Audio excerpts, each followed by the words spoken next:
Kevin Wilson is a New York Times best-selling author of 5 books, including The Family Fang and his latest, Nothing to See Here. In this episode of Austin Liddy Limits, he talks with our Scott Semigran about the craft of writing and how to draw inspiration from, of all things, professional wrestling. When it comes down to the actual work of writing a novel, are you a pantser or a plotter? Do you have detailed notes before you start, or do you just ruminate like you're mentioning on walks for a period of time and then just go to it? Yeah, I think about it forever. And sometimes it's like a good year or 2 years where I'm really just thinking about the book in my head, and I don't write anything. I don't really take notes. I might look up some stuff that I'm interested in just to figure out if there's some information that's helpful. But really, I'm just thinking, okay, this is how it will open. This is the first scene. This is maybe what the first few paragraphs of the story are going to sound like. And I just run it all the way to the end. And it's not to say that the book doesn't change when I start writing it, but in some ways, feeling like I have the whole story inside of my head, then it becomes a kind of unstable thing where I'm like, okay, now I've got to write. And there's this momentum because I'm trying to keep it. I'm trying to get it all down while it's still in my head. So it is plotting, and I really don't feel comfortable writing until I kind of know what the end is. You know, I want the whole sweep of the book in my head. Yes. And that makes me feel like, okay, this is worth maybe wasting 3 years of my life because I've got a sense of where it's going. Right. So there's a book called The Gift by Lewis Hyde. Have you read this book? I haven't. I had in emails we had talked about it, so I'm interested. Yeah, I saw a thing with Margaret Atwood, and she said every writer should read it. So basically the premise of the book is it started as an academic book about gift culture, early gift culture in primitive society, and what really constituted a gift. And it changed when Europeans changed it when they had the idea of property. And so basically his premise is artists should give to other artists. It yields more art. And that's more important than creating a market for commerce. Art should not be a commodity. It should be something that you give to other people to inspire them. So what do you feel about that premise? I know you work for a living as a writer. But does that speak to you?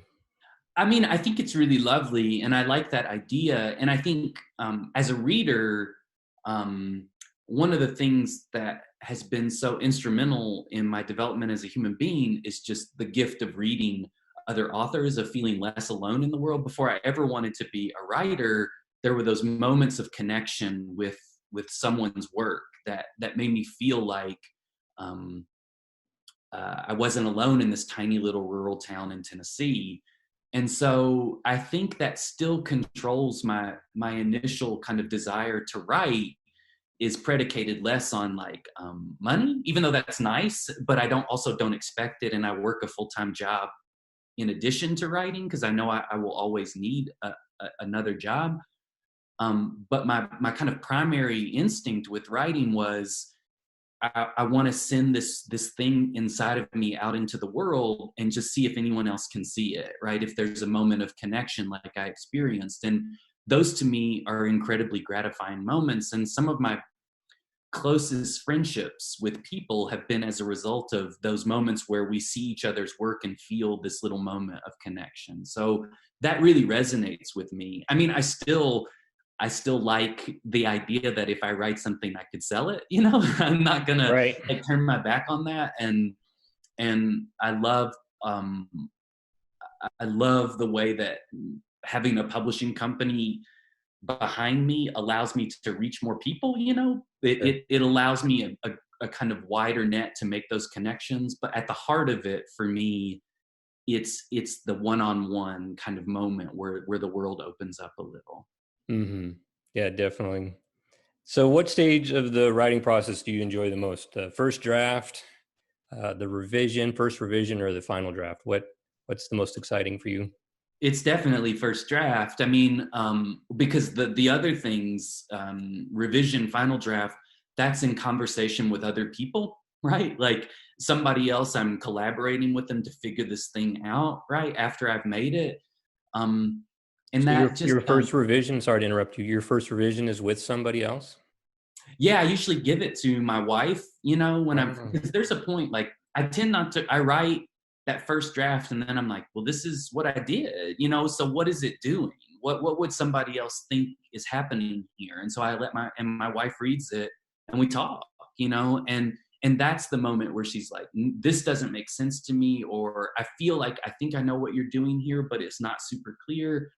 And that's the only time I really can go back in, because I spend so much time. I mean, I think revision is weird. When I write a first draft, um, every single time I go back into the book, I start from the beginning and move through it. And so Yeah. each time I hit a stopping point, I just go back to the start. And so every time in that rough draft, I'm editing again and again and again to kind of build up that momentum to keep going. So there's just tons of tiny revisions all the time in the text. And then once I hit the end and I've gone through it a couple more times, like, that's kind of my limit. You know, I don't know what else to do with it. And then it opens up and other people have to kind of get involved and help me figure it out. So I like being alone with it. I mean, for me, that's the most fun, when there's no real expectation of it in the larger world. It's just a thing you're making. Mm-hmm. And that's lovely to me. That's very interesting. So yeah, that's slightly different than my process, where um, I'm not going back and doing those micro revisions. I'm basically going through the whole thing, and then I go back and do a first revision later, because I feel like I don't want to stumble or get in a hole. Because when I was younger, that seemed to happen. I'd get into a hole where I'm trying to refine something, and then I can't get out of it and get frustrated. Mm-hmm. So the last couple, I go through, and then when I have a new writing session, I read the last couple sentences, and then I just keep going. I don't go back and revise through. And then I'll have a first revision that's where all the magic happens. It's like I'm putting clothes on the skeleton, you know. Yeah. So I think that's probably my favorite part, is that first major revision for me. It's one of these things I love. Like, I don't have a ton of friends, but most of them are writers. And one of the things I kind of love is, I don't even think of it as like instructive for me, like, because I just am kind of settled in how I do things. But I really Mhm. do like hearing how other writers go about that Yeah, me process, too. you know? Mhm. And what you realize is everybody has a slightly different way of doing it. And I find that really reassuring. Yes, I do too. I enjoy talking to other writers and hearing what their, you know, uh, weird kinks are with writing. I love reading books about writing, like Stephen King's on writing, or Mm-hmm. craft books. I just do because, and sometimes, like you said, I'll put it down and go, well, I'm not doing that shit. But it's still interesting to me because it makes me think about what I'm doing.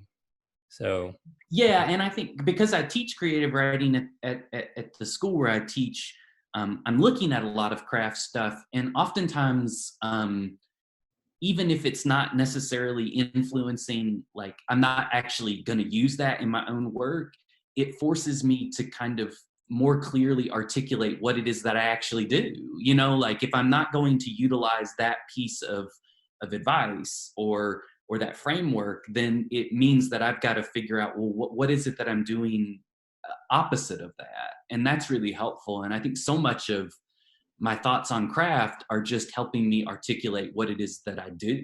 mhm.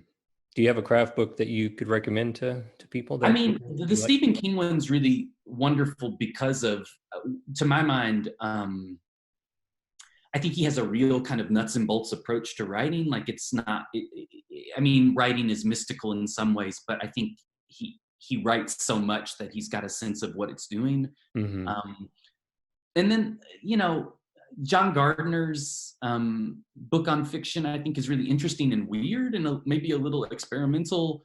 And then, you know, I used to use this textbook by Janet Burroway, just writing fiction.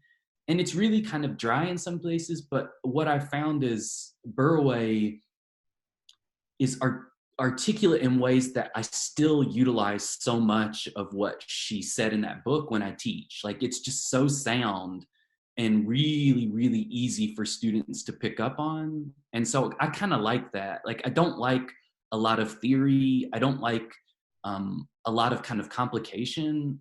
I like just kind of trying to figure out what it is that literature does. Like, what does Mm-hmm. writing do? in really plain spoken terms. And Right. Burway and King are really great for that. Yeah, two I've read in the past couple of years that were great. Damn Fine Story by Chuck Wendig was a good one. Oh, nice. And he just talks about how storytelling in general is just magical. And so, yeah, there's not like you do this or this. He just talks more about the art of storytelling. And Thrill Me by Benjamin Percy. That's a good one. Yeah. So are you a film, TV, or music fanatic, or are you just into books? No, I mean, yeah, I love all those things that you mentioned. And I think Right. growing up in Winchester, Tennessee in the 90s, it was actually much easier to have access to film, TV, and music, right? Like I could, there were avenues that were a little bit easier for me to figure out than literature. And I think on some level, I loved movies and would have loved to have maybe done that. But when you live in Winchester, Tennessee, and you're this kid in the middle of nowhere, you can't even imagine how you get a camera or get people to help you make it. And writing felt possible to me. You know, Mm-hmm. it required only me. So that's what I did. But I still love all those other art forms. Yeah. So what's something you've watched or listened to lately that blew your mind? I think I was thinking about this, and it's kind of, I think maybe slightly strange, but when the pandemic hit, my youngest son is 8. And when the pandemic hit, we were isolated in our little house in the woods. And what Patch and I started doing a lot was just wrestling, you know? Mm-hmm. We were just always kind of messing around, and like he would kind of jump around and jump on me. And I just was like, who knows how long this is going to last? And I got the WWE Network, the streaming channel, and I could show him like Yeah. the original Royal Rumble from '89. And then we started watching a lot of wrestling, and it's something that I loved as a kid, and even growing up, I still liked it as an adult. But watching it through his eyes was really wonderful. And so much of wrestling, professional wrestling, is narrative, right? It's about the buildup of a story, Yeah. and there's a lot of cool stuff if you're a fiction writer with wrestling, because wrestling is fake, right? It's scripted, but they're working really hard to make you emotionally invest as if it were real. And those little tricks are helpful in fiction too. And so we've been watching that. And even last week, it was NXT's War Games, where it's 2 rings put together and a giant cage dropped over it. And the women like Io Shirai and Rhea Ripley and Candice LeRae, you watch them, and it's just kind of incredible to watch how far wrestling has come, like to Mm-hmm. watch like the feats of it, and yet how narrative is still derived from this entirely physical action. And it's just something that I can share with my son. Like we can talk about it and get into it.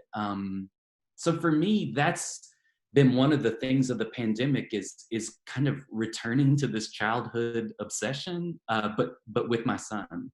Excellent. All right. Thank you, Kevin Wilson, for being on our show, and good luck to you.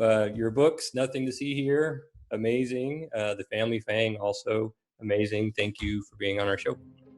Oh, thanks, Scott. I really appreciate it.